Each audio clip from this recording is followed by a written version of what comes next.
Class में हम लोग भाषा विज्ञान के जो पाठ पढ़ रहे हैं उसके बारे में अध्ययन करेंगे। और जो नए लोग हैं, खासतौर पे आप सभी लोगों को ये समस्या आ रही होगी कि जो है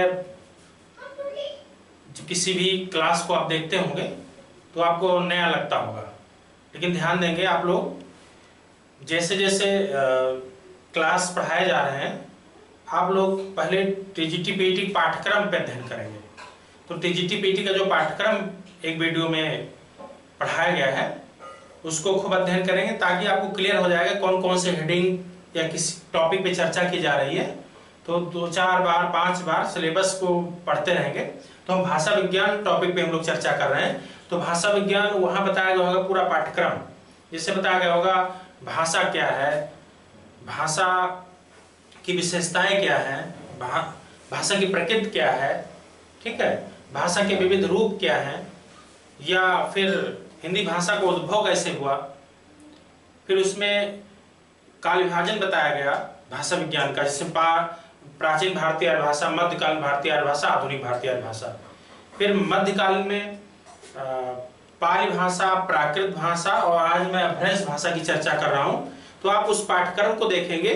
उसके बाद एक जैसे पाली पढ़े भाषा विज्ञान में, फिर प्राकृत, उसके बाद अपभ्रंश आता है। अपभ्रंश भाषा जो है इसको टॉपिक को पढ़ने से पहले जितने विगत वर्षों में परीक्षाओं में प्रश्न पूछेंगे उस पे हम आप लोगों को बताएंगे ताकि आपको ये विश्वास हो कि कितना इंपॉर्टेंट है अपभ्रंश। या तो पाल इंपॉर्टेंट था तो अपभ्रंश।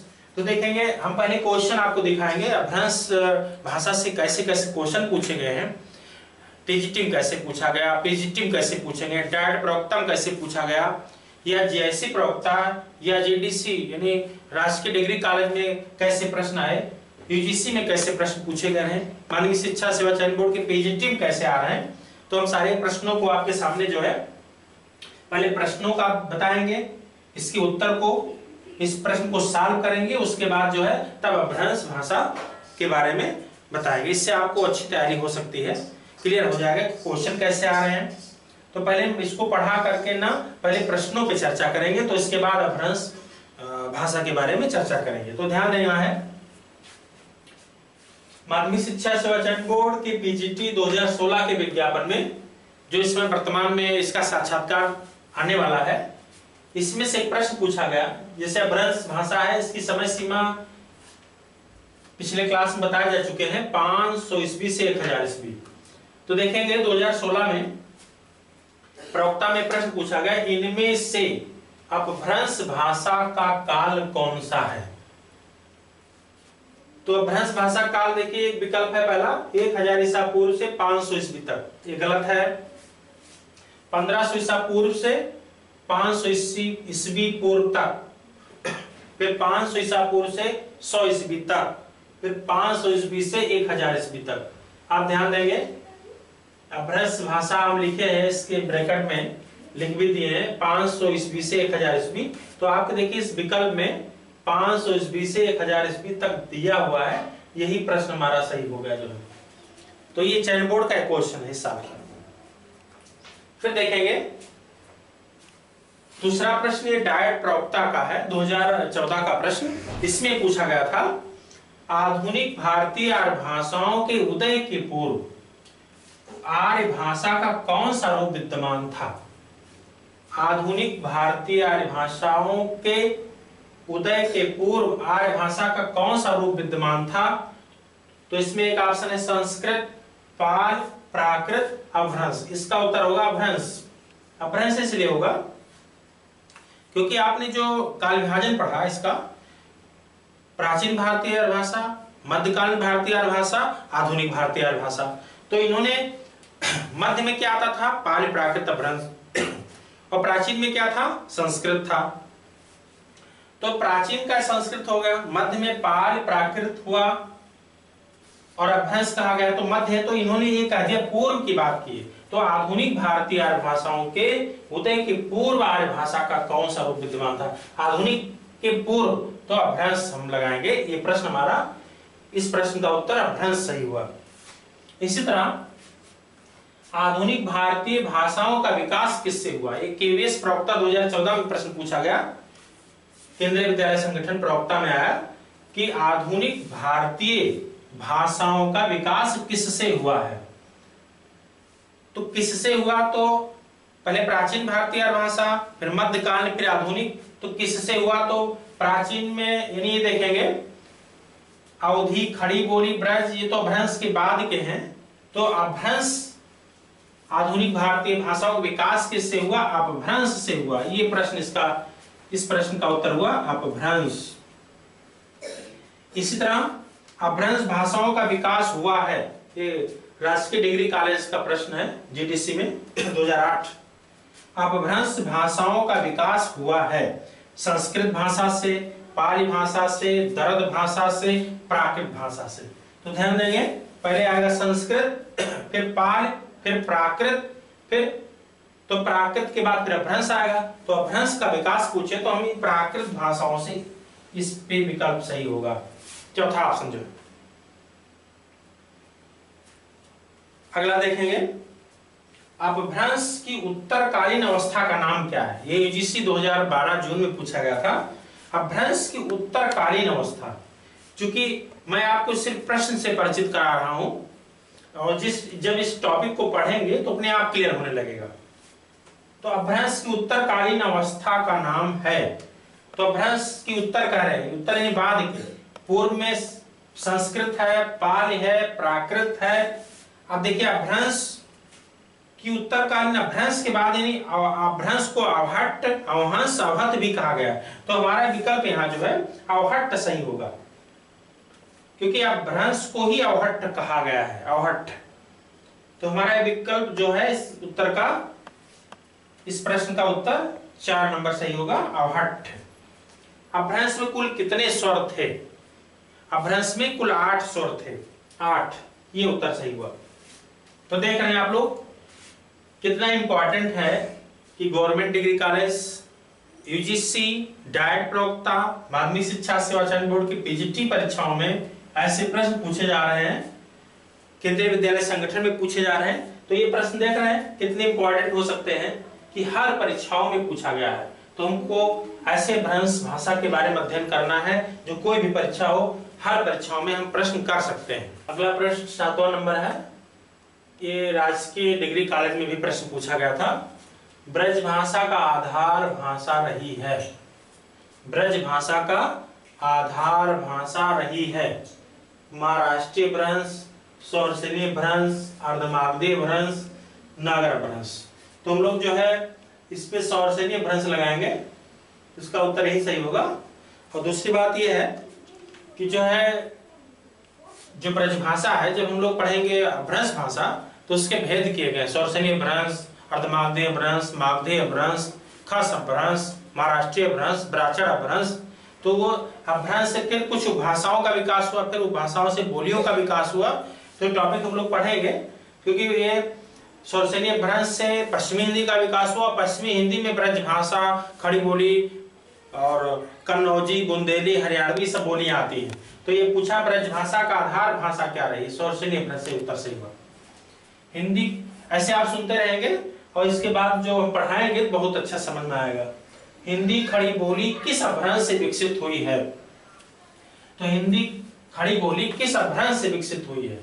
तो चूंकि मागधी भ्रंश, अर्धमागधी भ्रंश, सौरसेनी भ्रंश, पैशाची भ्रंश से भी हमारा प्रश्न होगा। सौरसेनी से विकसित हुई है। पूर्वी हिंदी का विकास इनमें से किस अपभ्रंश में हुआ है? पूर्वी हिंदी का विकास इनमें से किस अपभ्रंश में हुआ है? तो अर्धमागधी अपभ्रंश कहेंगे, क्योंकि ब्राह्मण से नहीं हुआ है, खस से नहीं हुआ, मागधी से नहीं हुआ है, अर्धमागधी अपभ्रंश से हुआ है। ये मैं आप लोगों को दिखाना चाह रहे हैं कि जो है देखिए कितने प्रश्न पूछे जा चुके हैं परीक्षाओं में, कितना इंपॉर्टेंट है, इसलिए प्रश्न बता रहे हैं आप लोग। पूर्वी हिंदी की बोलियों का विकास हुआ है, जीएससी प्रवक्ता 2012 में पूछा गया। पूर्वी हिंदी की बोलियों का विकास किससे हुआ है? तो सौरसेनी भ्रंश से, अर्धमागधी भ्रंश से, पैशाची भ्रंश से, मागधी भ्रंश से। तो इसका भी उत्तर होगा अर्धमागधी भ्रंश से, ये सही होगा। बिहारी हिंदी का विकास किस प्राकृत या भ्रंश से माना गया? ये प्रवक्ता 2012 आश्रम पद्धति में पूछा गया था ये लोक सेवा आयोग परीक्षा कराता है। इसमें पीजीटी 2012 आश्रम पद्धति में आया कि बिहारी हिंदी का विकास किस प्राकृत या भ्रंश से माना गया। तो ये भी सौरसेनीय भ्रंश, मागधेय भ्रंश, अर्धमागधेय भ्रंश, पैशाची। तो भ्रंश ये जो है बिहारी हिंदी का मागधी, क्योंकि बिहारी मागधी में बिहारी बंगला उड़िया असमी आता है, मागधी भ्रंश सही होगा। इस तरह सिंधी भाषा का विकास अपभ्रंश की किस शाखा में हुआ है। तो सिंधी भाषा का ब्राह्मण में हुआ है। ब्राह्मण से सिंधी प्रश्न और भी पूछा जा चुका परीक्षाओं में। ये माध्यमिक शिक्षा सेवा चयन बोर्ड में ना होकर के ये डायट प्रवक्ता का एक पद था 2014 में, वहां एक प्रश्न पूछा गया था कि सिंधी भाषा का विकास अपभ्रंश की किस शाखा में हुआ है। तो ब्राह्मण अपभ्रंश में हुआ था, ब्राह्मण। तो देख रहे हैं प्रश्न सारे जो है जो विगत वर्षों में पूछे गए हैं, कितने प्रश्न आपके अपभ्रंश टॉपिक से आ चुके हैं। इस तरह के और भी हमारे क्वेश्चन हैं जो आपके सामने रखे जाएंगे और ध्यान देना है।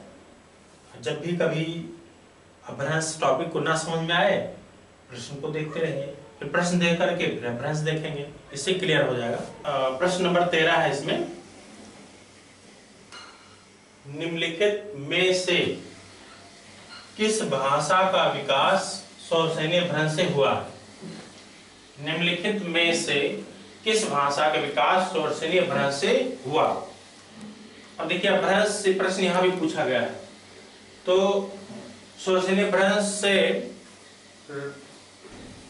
जो है पश्चिमी हिंदी और राजस्थानी हिंदी और गुजराती ये सब आते हैं। तो उनमें से देखिए गुजराती है हमारा, ये उत्तर हुआ इस प्रश्न का गुजराती। फिर अगला प्रश्न है 14 नंबर, अवधि का विकास किस अपभ्रंश से हुआ। तो इसी टॉपिक में हम लोग पढ़ेंगे कि जो अर्धमागधी अपभ्रंश है इससे पूर्वी हिंदी का विकास हुआ और पूर्वी हिंदी में आता अवधी, बघेली, छत्तीसगढ़ी। तो यहाँ पे देखना है अवधि का विकास किस अपभ्रंश से हुआ। तो अर्धमागधी कहेंगे, क्योंकि अर्धमागधी अपभ्रंश जो होता है ये इससे पूर्वी हिंदी का विकास हुआ है। तो पूर्वी हिंदी में चूंकि अवधी, बघेली, छत्तीसगढ़ी आता है इसलिए हम अर्धमागधी अपभ्रंश कहेंगे, क्योंकि किस अपभ्रंश से हुआ है ये पूछा गया है। तो अवधि का विकास किस अपभ्रंश से हुआ है, अर्धमागधी। सिंधी भाषा का विकास अपभ्रंश की किस बोली से माना गया है। तो बोली चूंकि ये कंफ्यूजन करने के लिए प्रश्न पूछेंगे, ये भी यूजीसी के सवाल हैं। ये सब जितने प्रश्न लिखे गए हैं यूजीसी के प्रश्न है। तो सिंधी भाषा का विकास अपभ्रंश की किस बोली से माना गया है। बोली कहने से लोग कंफ्यूजन होता है, किस अपभ्रंश से माना गया ये चीज समझना है यहाँ पे। क्योंकि सभी जितने अपभ्रंश लिखेंगे, ब्राह्मण अपभ्रंश, पैशाची अपभ्रंश, मागधी अपभ्रंश, अर्धमागधी अपभ्रंश, तो सिंधी का विकास ब्राह्मण अपभ्रंश से हुआ है, ये हमारा उत्तर सही हुआ। ये भी यूजीसी 2013 दिसंबर में पूछा गया प्रश्न। फिर देखेंगे अपभ्रंश का मुख्य छंद क्या है। चूंकि एक आदिकाल जब हिंदी साहित्य का इतिहास पढ़ेंगे तो वहां एक अपभ्रंश साहित्य पढ़ाया जाएगा, वहां भी ये प्रश्न मिलेगा। लेकिन यहाँ भी है अपभ्रंश का मुख्य छंद क्या है, यूजीसी 2012 दिसंबर में पूछा गया प्रश्न। तो दोहा, बरवे, कुंडलियां, सवैया। तो छंद की बात की दोहा पे लगाएंगे, पर उत्तर दोहा होगा इसका। इसी तरह 17 नंबर प्रश्न है, ब्रज भाषा का विकास किससे हुआ। यूजीसी 2012 जून में पूछा गया, यही प्रश्न एक बार और पूछा गया, यूजीसी 2010 दिसंबर में पूछा गया था। तो रिपीटेड प्रश्न है कि ब्रज भाषा का विकास किससे हुआ। तो ब्रज, चूंकि जो ब्रज भाषा है ये सौरसेनीय भ्रंश से पश्चिमी हिंदी का विकास हुआ। पश्चिमी हिंदी में ही आते हैं ब्रज भाषा, कन्नौजी, बुंदेली, हरियाणवी या बांगरू, उसी कहा गया है। खड़ी बोली भी आता उसी में। तो ब्रज भाषा का विकास सौरसेनीय भ्रंश से हुआ। सौरसेनी, ये प्रश्न का उत्तर ये सही हुआ। तो देख रहे हैं ये सब अपभ्रंश भाषा कितना इंपॉर्टेंट है कि आपकी यूजीसी जितने परीक्षाएं अब तक पूछी गई हैं। देखिए प्राकृत में मैंने कभी नहीं बताया कि जो है प्रश्न, लेकिन अपभ्रंश पे या तो पाल पे, तो जब तब भी अपभ्रंश से ज्यादा ही प्रश्न पूछे गए हैं इस परीक्षाओं में। जो अगला प्रश्न 18 नंबर है, इससे पूछा गया है, ये भी यूजीसी का प्रश्न है, 2008 दिसंबर में पूछा गया था। हिंदी भाषा का संबंध किससे है। अब इन्होंने कुछ नहीं लिखा, बस अपना अपभ्रंश लिखे, लेकिन विकल्प में अपभ्रंश के ऑप्शन रखे हैं। तो हिंदी भाषा का संबंध किससे है, यूजीसी 2008 दिसंबर में पूछा गया था प्रश्न। शौर्सनीय भ्रंश, अभ्रंश, पश्चिमी प्राकृत, प्राकृत। तो हिंदी जो है का संबंध किससे है, हमें शौर्सनीय लगाना है, क्योंकि अभ्रंश का ही भेद शौर्सनीय भ्रंश है। तो हमारा ये हिंदी का संबंध शौर्सनीय भ्रंश, क्योंकि शौर्सनीय भ्रंश से ही पश्चिमी हिंदी का विकास हुआ, और पश्चिमी हिंदी में खड़ी बोली, ब्रजभाषा, बुंदेली, हरियाणवी, बांग्लू आते हैं। तो हिंदी भाषा का संबंध किससे हुआ, शौर्सनीय भ्रंश से। भरतमुनि भ्रंश को क्या नाम दिया है, तो भरतमुनि भ्रंश को देश भाषा नाम दिया है, क्योंकि भ्रंश को कई नामों से जाना गया। इसे देश भाषा कहा गया, अवहट्ट कहा गया, अवहंस कहा गया, अवहत कहा गया, अपभ्रष्ट कहा गया, अपभ्रंश कहा गया। तो इन दोनों में लोक भाषा कहीं नहीं आया, तो भरतमुनि ने जो नाम दिया है देश भाषा कहे हैं इसको, जो है अपभ्रंश को।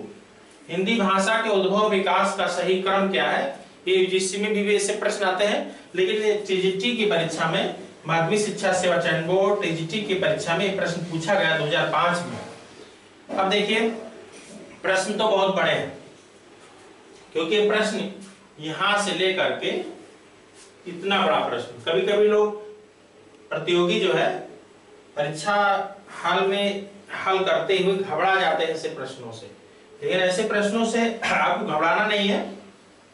प्रश्न संख्या 20 में पूछा गया है, ये चयन बोर्ड में पूछा गया है प्रश्न टीजीटी 2005 में। हिंदी भाषा के उद्भव व विकास का सही क्रम, विकास का सही क्रम है। तो संस्कृत, पाल, प्राकृत, अभ्रंश, शौर्सनीय भ्रंश, पश्चिमी हिंदी, खड़ी बोली।